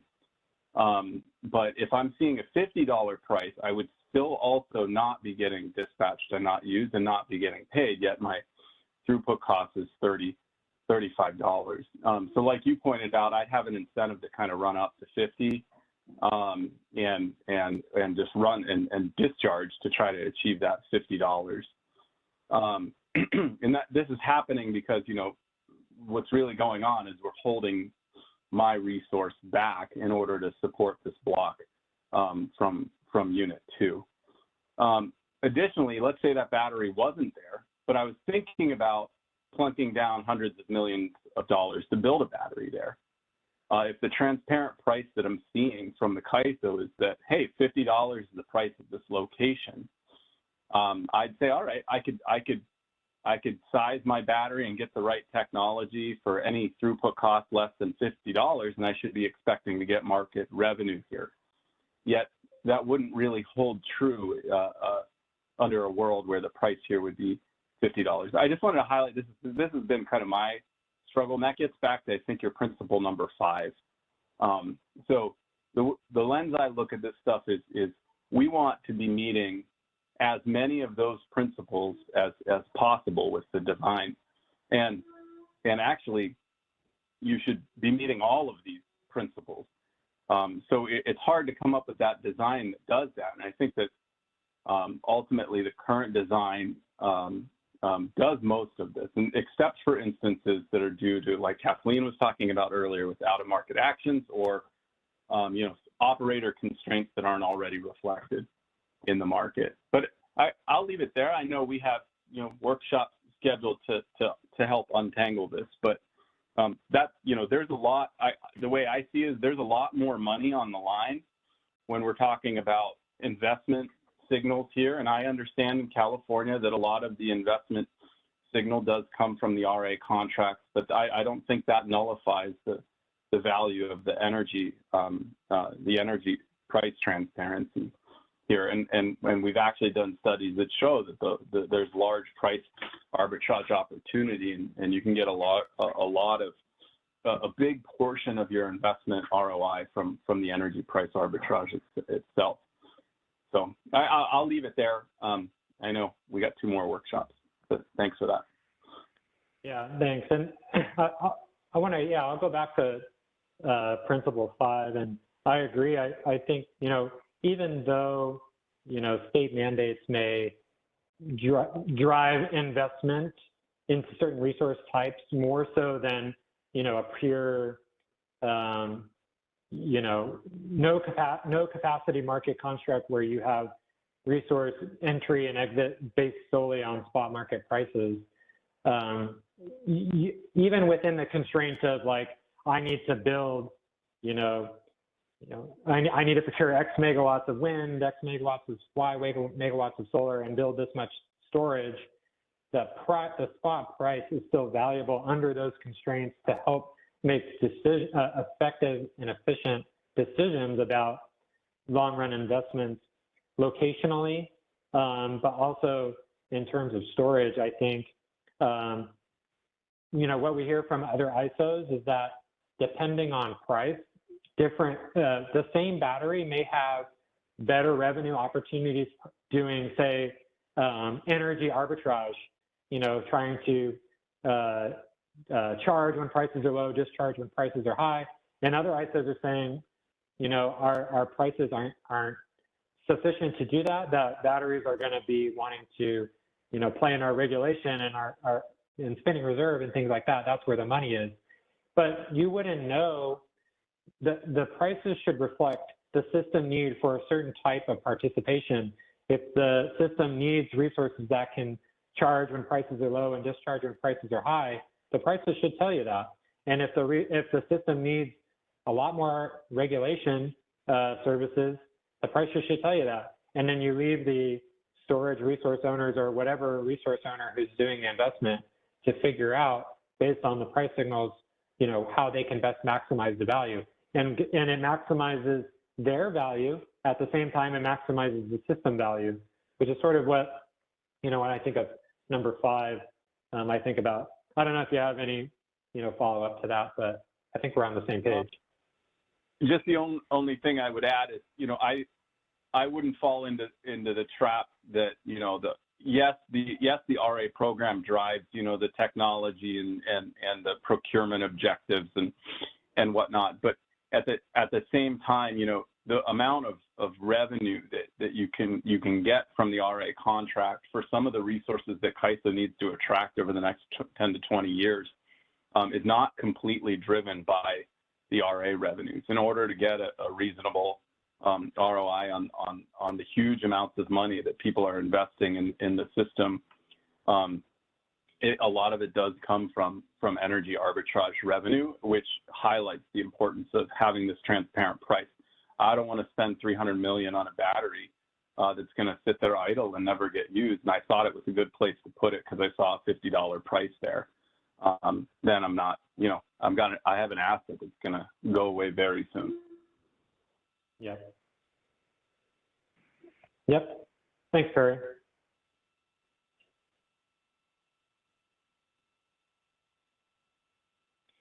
Okay, well, that sort of segues a little bit. We'll go into slide 38, which I think is the last slide.